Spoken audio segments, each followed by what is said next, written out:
The author of The Art of War, Sun Tzu, once wrote, "The supreme art of war is to subdue the enemy without fighting." We live in an age of fifth-generation information warfare. Battles are not solely fought with guns and bombs. The new battlefield is in the mind of every citizen to control your thoughts. There are covert psychological operations at play to control what you see, what you hear, and what you're allowed to think. Here on Fallout, our new Epoch TV show, co-hosted by myself and my good friend Jan Jekielek, we'll be looking at radical policies that have transformed Western societies and the multifaceted consequences of these policies. And we'll also examine lifestyle choices that you could make to opt out of the system. So Jan, when you think about it, advertising and propaganda are really the same thing. And as folks that have grown up in the West over the last few decades, we've seen the growth of advertising technology, the increasing sophistication to sell us boxes of soap and loaves of bread.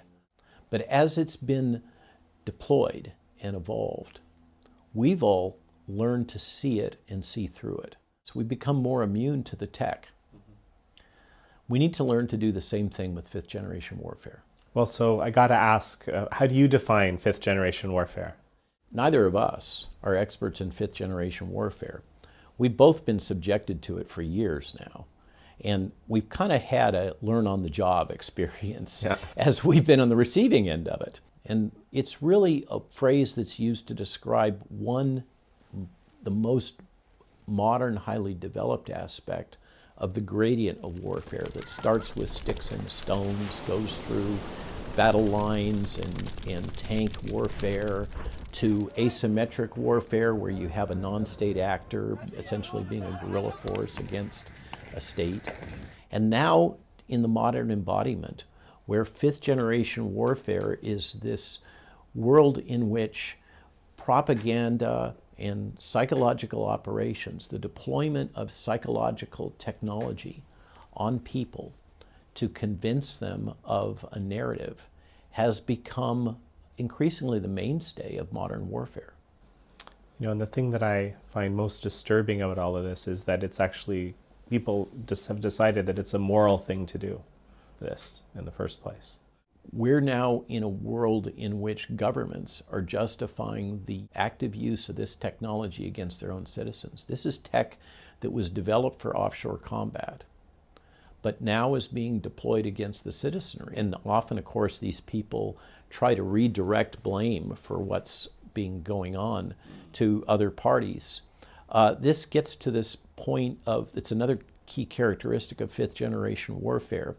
When it's properly performed, you are unable to see who is behind it. The receiver of the information, essentially the subject of the warfare that's being manipulated, is completely unaware of who's doing it to them.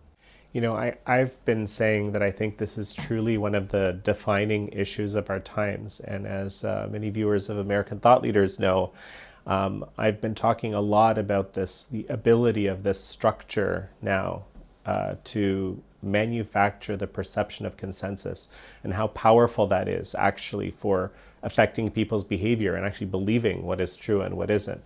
So, you know, why don't we do this first episode? In this first episode, why don't we actually talk about some of the tools that are being employed, looking at, you know, actually some of the official tools in the toolkit of the U.S. military. There was this fascinating recent report from the House Committee on Weaponization of Government and the Judiciary, in which staffers reported on CISA, the Cybersecurity and Infrastructure Security Agency, and its activities.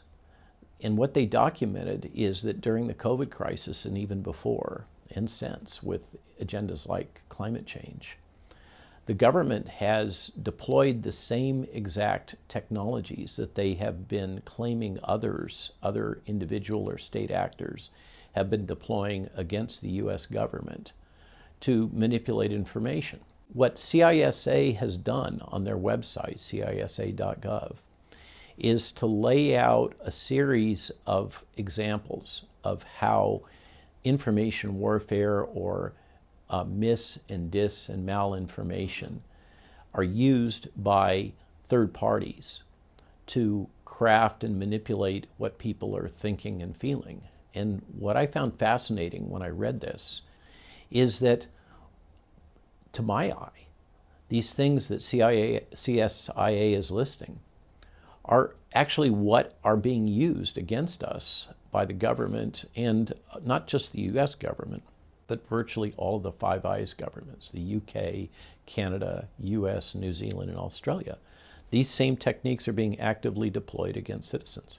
So while you're on that, I just want to mention, let's just define these really quickly for people, because the malinformation part, a lot of people don't even understand that concept.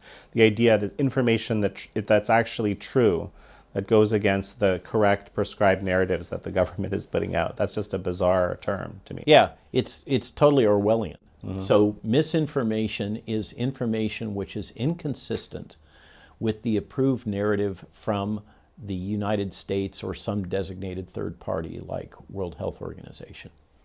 But it isn't being spread for political purposes. It just is different from the approved narrative. Disinformation is misinformation which is being deployed for political purposes. So if I'm spreading a different narrative than the approved one, and I'm doing it because I want to get somebody elected or advance some political agenda, then that's disinformation. As you mentioned, malinformation is completely Orwellian. That's information that someone is spreading, which might cause discomfort or problems with the government because it's contrary to their approved narrative, but it's actually true.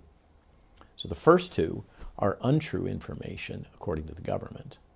The third one can be true information according to the government, but the government doesn't want it shared.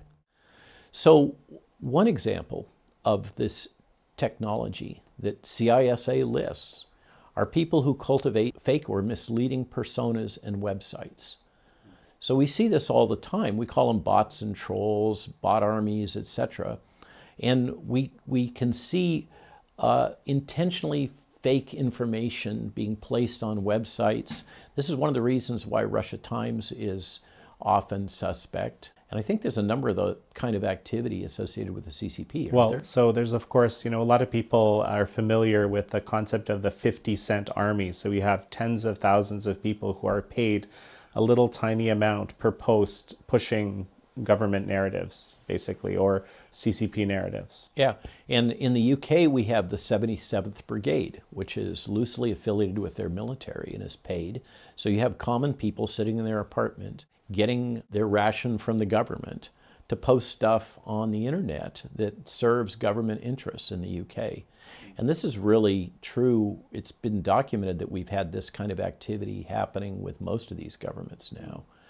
Epoch Times did a great piece where they documented, because of Freedom of Information Act, the Foundation for CDC using this type of approach of surrogate armies, essentially gang stalking, funded through the Foundation for the CDC to the public good projects to shots heard around the world, which would then notify an army of influencers on social media to go attack this person or that person or try to defeat this or that narrative. So there's lots of examples. So in gang stalking, just for the benefit of our audiences, that's when a whole bunch of people pile on to a particular person, sort of extreme bullying from a large group of people. Yep.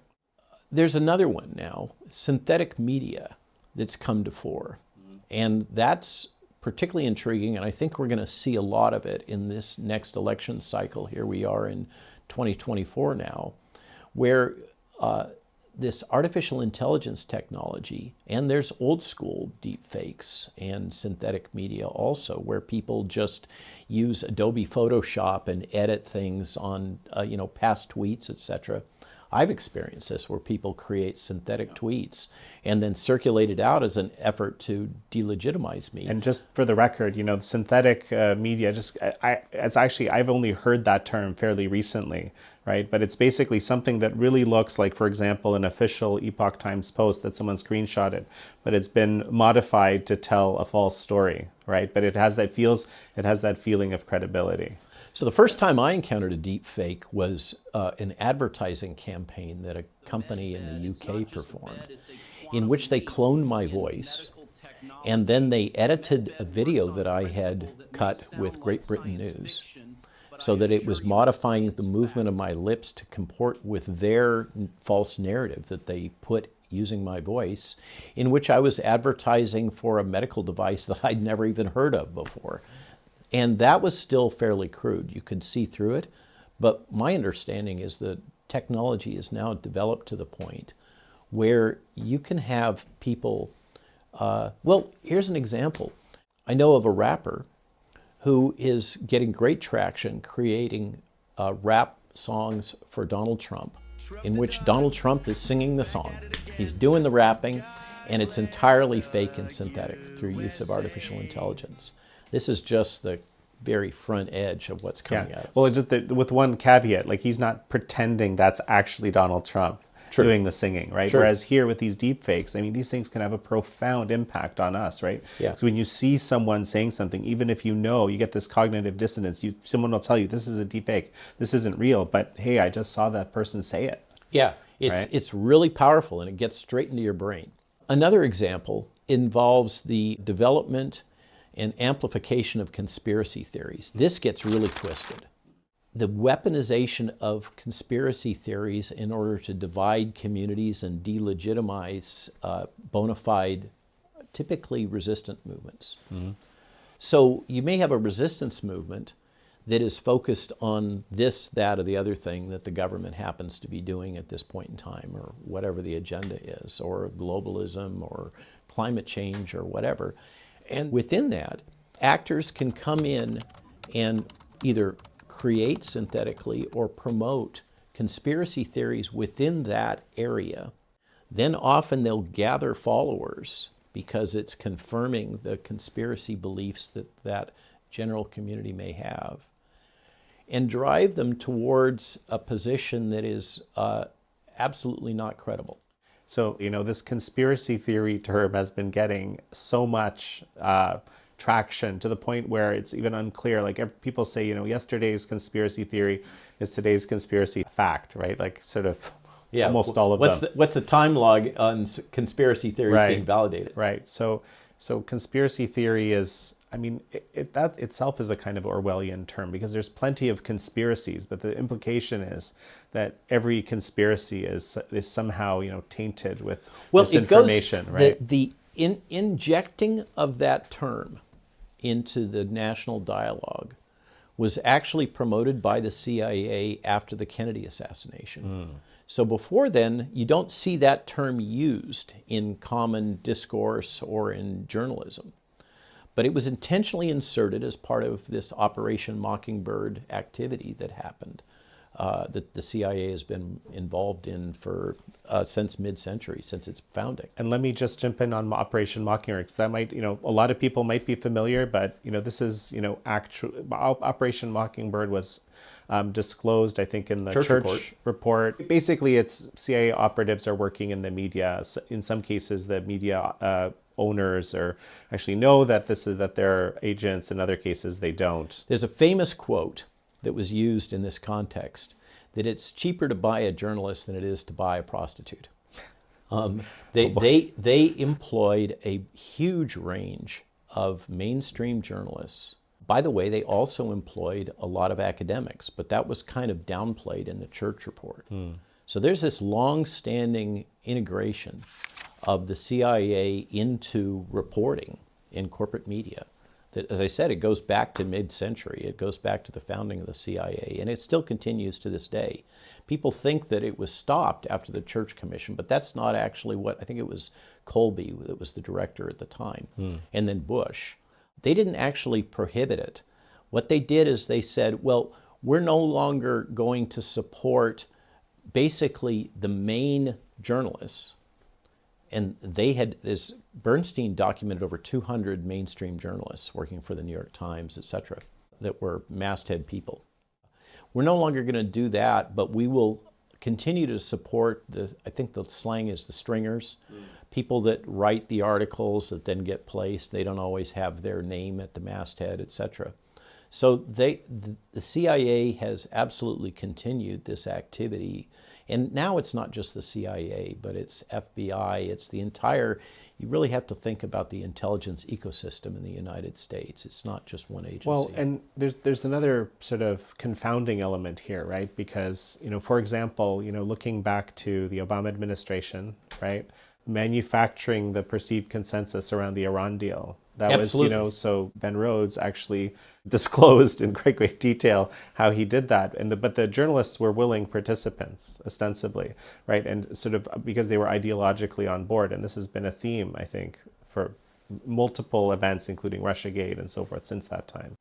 So another example is astroturfing and flooding the information environment. This is another way to control the narrative and control what people are thinking, because when they see all these posts or information, like here's a great example that you'll see again and again, is someone within mainstream media will decide that they're going to attack somebody or some organization or some topic area. And then you'll see kind of a pile-on effect where suddenly you'll see derivative articles come out in a flood, all coordinated off, through corporate media. So this is flooding the zone, and it also happens in social media, where these bot and troll armies and other activities will come in when there has been a new disclosure, a new bit of information that is not in the interests of whatever the current approved narrative is. Then you'll see often a whole lot of commentators suddenly come in. They usually have the characteristics of, I call it low complexity. They're often new accounts. They have few connections, few followers, but they'll flood the zone with alternative versions of whatever the narrative is that's just been disclosed. So people are completely confused. They don't know what to believe. One example is the safe and effective and don't kill grandma narratives that we heard associated with the COVID crisis. Another one is this messaging about Trump being an authoritarian and that he's going to be a dictator. I mean, when that first was kind of piloted out, you suddenly saw a flood of articles in corporate media all talking about Trump as a potential dictator and authoritarian. Well, and when that is done in, I guess in an extreme way for a long period of time, you get what we call colloquially Trump derangement syndrome in people. And some people have gotten, or as far as I can tell, they're just kind of broken this way. They've just come to believe structurally that this is true. Yeah, so this is partially neurolinguistic programming, which is a key component of how this PSYWAR propaganda operates. When you repeat something again and again and again and again, it gets into your brain. It gets in a fundamental way. You assimilate it, and you no longer question it because you're hearing it from so many different, what appear to be independent voices, but often they're coordinated. Well, so, and this what I would argue is probably the most powerful tool, the combination of, I guess this corporate media narrative being seeded, and then this, all these ostensibly independent small accounts amplifying and validating, and that is, I don't know if that's the only way, but it's such a powerful way in which this perceived consensus is manufactured. And I mean, I would have never guessed, going back 3 years personally, I had no idea that this was possible or doable. And we've seen it, I think, multiple times now in, Trump, COVID, multiple scenarios. BLM is a great example. So another one of the technologies that's used in this fifth-gen warfare that's laid out by CISA, but also deployed apparently by CSA, is the abuse of alternative platforms. And this is really problematic, because we're all in favor of free speech, right? You want free speech, I want free speech. Epoch Times is about free speech. It's about getting to the truth and speaking truth. And now X ostensibly is endorsing free speech, even though they have an underlying policy of freedom of speech but not of reach. But there are some platforms that are completely open and committed to free speech, and some of them have biases. One of those is Gab, and another one is Substack. And to just focus on Gab for a minute, Gab has a complete tolerance of, for example, anti-Semitism. And what you see on Gab is the abuse of that platform. And I think a lot of it is directed. I think that one of the strategies that is deployed on Gab is false voices, these artificial accounts that promote really rabid anti-Semitism statements. And what it does is it kind of normalizes anti-Semitism within that platform. And if you tolerate, if you don't kind of quickly get rid of them or something like that, then the bad actor can say, "Hey, you're actually responsible because you endorse this. Yeah, you support you can it, right?" you can be accused of endorsing it just because you don't delete it or don't speak out against it. So that's a great example, and it illustrates the problem. We're all in favor of free speech, and yet these really ugly narratives can be aggressively injected and weaponized in ways, including to delegitimize people intentionally. Right. So in this bizarre, twisting landscape of fifth-generation warfare, you never really know what's real. You never really know who is acting and why and what their real agenda is. And of course, that's all by intention. And this is, one of the reasons why at Epoch Times we take a bit longer sometimes to kind of figure things out, I think, because it's really hard to sift through what's true and what's false and what's been planted. And we've seen a lot of that, frankly, to later to discredit you, right? So precisely. I think one of the most amazing examples, you remember the New York Times headline when that hospital got hit with a rocket attack in Gaza. And first they were blaming the Israelis, and then the narratives changed, and they were so quick to jump into the approved narrative that they got the story wrong. And then they had to flip their headlines when they found out what the true information was, sometimes going a little bit slower, particularly in true journalism, is important. And it's one of the problems when we get locked into this nanosecond news cycle on X and these other platforms, is that often the narrative can develop and run away before it's actually been validated. But that can be used and weaponized. Another example that CISA points out is the spreading of targeted content by third parties. And the way this thing works is if you can find somebody who has a fairly large following on the social media platform and get them to retweet your content or repost it, then it goes out to a much larger audience than you yourself might have had access to. Something very enticing, something very attractive, obviously, right? And I got caught up in this once myself. If you'll recall, there was a video that was very compelling back when everybody was talking about died suddenly, these sudden death events associated often with young men in sporting events. And there was a compilation that was quite compelling about this, showing all these video clips of young men dying on sports fields. And when I saw it, I thought that it was bona fide and was a great example illustrating the point, and so I reposted it. And that then got amplified. I thought nothing more of it, until 2 months later I got a cease and desist letter from the parents of one of the young men portrayed in this video, who it turns out had died suddenly on the field before COVID ever happened, before 2019. And so I had inadvertently caused pain to these parents without even realizing it. I had no idea that that particular clip was even in the montage. It was just one of many. Yeah. But that's a great example of where you can, if you're not careful about what you're reposting, you can inadvertently be used to spread false content, and then that in turn can be weaponized against you. Absolutely. I've also, even I have a much smaller following, I've also learned to be, very, very careful of this. And this is just scratching the surface. These are just like the official tools that we are being pointed at. And as you mentioned, right, this is a robust, growing discipline, academic discipline as we speak, with huge amounts of money being thrown at it. Rapidly evolving. All these techniques are evolving in real time on social media. We're both watching it happen. It's being deployed against us. It's being deployed against me, against Epoch Times, against my physician colleagues. And we're learning at the same time those that are deploying these kinds of mis- and disinformation strategies are learning about how to do it better, how to better manipulate the public. You know, Robert, as we finish up here, I can't help but remember this Ghost in the Machine recruiting video that was a bona fide military recruitment video that I think kind of recounts a little bit of, you know, what we've just been talking about today. Yeah, I first found that clip, it's over a year ago now, and I've used it in a lot of my fifth generation warfare lectures.